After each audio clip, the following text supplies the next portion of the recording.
Hi everyone! I hope you're having a wonderful day. Today, I am presenting a reading of A Bad Case of Stripes by David Shannon. This reading is being presented with permission from Scholastic. Let's get started. Camilla Cream loved lima beans, but she never ate them. All of her friends hated lima beans, and she wanted to fit in. Camilla was always worried about what other people thought of her. Today, she was fretting even more than usual. It was the first day of school, and she couldn't decide what to wear. There were so many people to impress. She tried on 42 outfits, but none seemed quite right. She put on a pretty red dress and looked in the mirror. Then she screamed.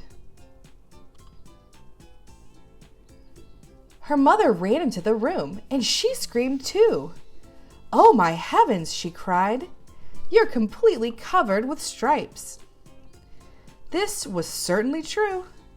Camilla was striped from head to toe. She looked like a rainbow.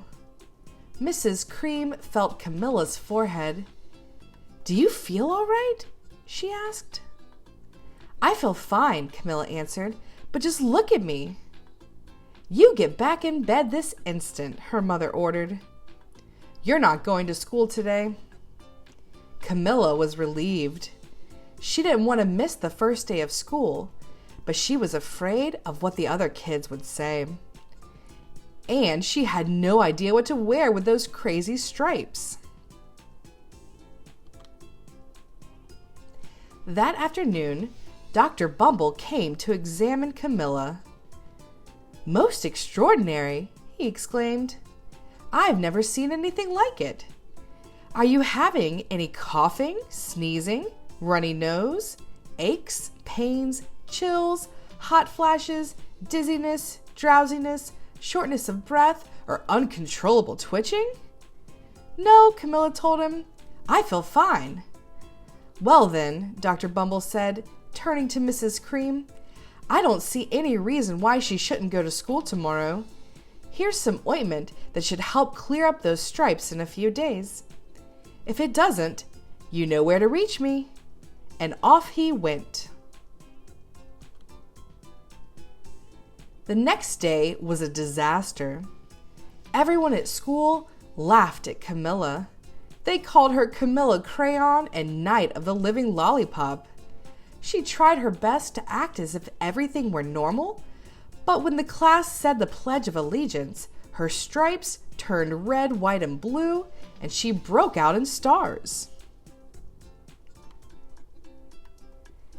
The other kids thought this was great. One yelled out, "Let's see some purple polka dots." Sure enough, Camilla turned all purple polka dotty. Someone else shouted, "Checkerboard," and a pattern of squares covered her skin. Soon, everyone was calling out different shapes and colors, and poor Camilla was changing faster than you can change channels on a TV. That night, Mr. Harms, the school principal, called. "I'm sorry, Mrs. Cream," he said. "I'm going to have to ask you to keep Camilla home from school. She's just too much of a distraction, and I've been getting calls from the other parents. They're afraid those stripes might be contagious." Camilla was so embarrassed. She couldn't believe that 2 days ago everyone liked her. Now, nobody wanted to be in the same room with her. Her father tried to make her feel better.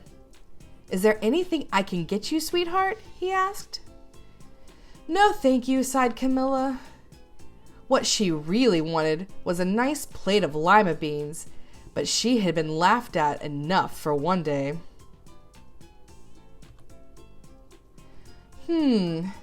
Well, yes, I see," Dr. Bumble mumbled when Mr. Cream phoned the next day. "I think I'd better bring in the specialists." "We'll be right over." About an hour later, Dr. Bumble arrived with 4 people in long white coats. He introduced them to the Creams. This is Dr. Grop, Dr. Sponge, Dr. Cricket, and Dr. Young." Then the specialists went to work on Camilla. They squeezed and jabbed, tapped and tested. It was very uncomfortable. "Well, it's not the mumps," concluded Dr. Grop. "Or the measles," said Dr. Sponge. "Definitely not chicken pox," put in Dr. Cricket. "Or sunburn," said Dr. Young. "Try these," said the specialists.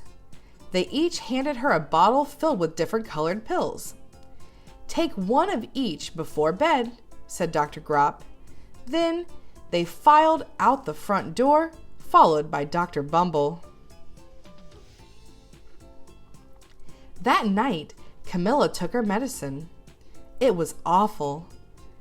When she woke up the next morning, she did feel different, but when she got dressed, her clothes didn't fit right. She looked in the mirror, and there, staring back at her, was a giant, multicolored pill with her face on it. Dr. Bumble rushed over as soon as Mrs. Cream called. But this time, instead of the specialists, he brought the experts. Dr. Gourd and Mr. Mellon were the finest scientific minds in the land. Once again, Camilla was poked and prodded, looked at and listened to. The experts wrote down lots of numbers. Then they huddled together and whispered. Dr. Gourd finally spoke. "It might be a virus," he announced with authority. Suddenly, fuzzy little virus balls appeared all over Camilla. "Or possibly some form of bacteria," said Mr. Mellon. Out popped squiggly little bacteria tails. "Or it could be a fungus," added Dr. Gourd. Instantly, Camilla was covered with different colored fungus blotches. The experts looked at Camilla, then at each other. "We need to go over these numbers again back at the lab," Dr. Gourd explained. "We'll call you when we know something." But the experts didn't have a clue, much less a cure. By now, the TV news had found out about Camilla. Reporters from every channel were outside her house, telling the story of the bizarre case of the incredible changing kid. Soon, a huge crowd was camped out on the front lawn. The Creams were swamped with all kinds of remedies from psychologists, allergists, herbalists, nutritionists, psychics, an old medicine man, a guru, and even a veterinarian. Each so-called cure only added to poor Camilla's strange appearance until it was hard to even recognize her. She sprouted roots and berries and crystals and feathers and a long furry tail, but nothing worked. One day, a woman who called herself an environmental therapist claimed she could cure Camilla. "Close your eyes," she said. "Breathe deeply and become one with your room." "I wish you hadn't said that," Camilla groaned. Slowly, she started to melt into the walls of her room. Her bed became her mouth, her nose was a dresser, and 2 paintings were her eyes. The therapist screamed and ran from the house. "What are we gonna do?" cried Mrs. Cream. "It just keeps getting worse and worse," she began to sob. At that moment, Mr. Cream heard a quiet little knock at the front door. He opened it, and there stood an old woman who was just as plump and sweet as a strawberry. "Excuse me," she said brightly, "but I think I can help." She went into Camilla's room and looked around. "My goodness," she said with a shake of her head. "What we have here is a bad case of the stripes. One of the worst I've ever seen." She pulled a container of small green beans from her bag. "Here," she said, "these might do the trick." "Are those magic beans?" asked Mrs. Cream. "Oh my, no," replied the kind old woman. "There's no such thing. These are just plain old lima beans. I bet you'd like some, wouldn't you? She asked Camilla. Camilla wanted a big, heaping plateful of lima beans more than just about anything, but she was still afraid to admit it.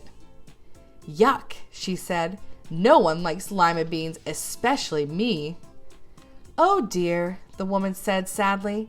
I guess I was wrong about you. She put the beans back in her bag and started toward the door. Camilla watched the old woman walk away. Those beans would taste so good, and being laughed at for eating them was nothing compared to what she'd been going through. She finally couldn't stand it. Wait, she cried.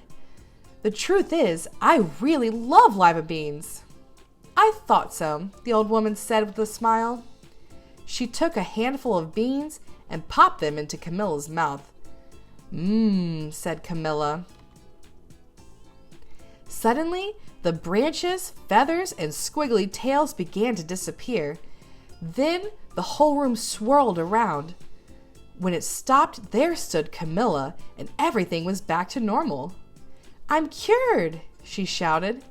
Yes, said the old woman. I knew the real you was in there somewhere. She patted Camilla on the head. Then she went outside and vanished into the crowd. Afterward, Camilla wasn't quite the same. Some of the kids at school said she was weird, but she didn't care a bit. She ate all the lima beans she wanted, and she never had even a touch of stripes again. The end. I hope you guys have enjoyed this reading of A Bad Case of Stripes by David Shannon. I hope to see everyone soon. Bye.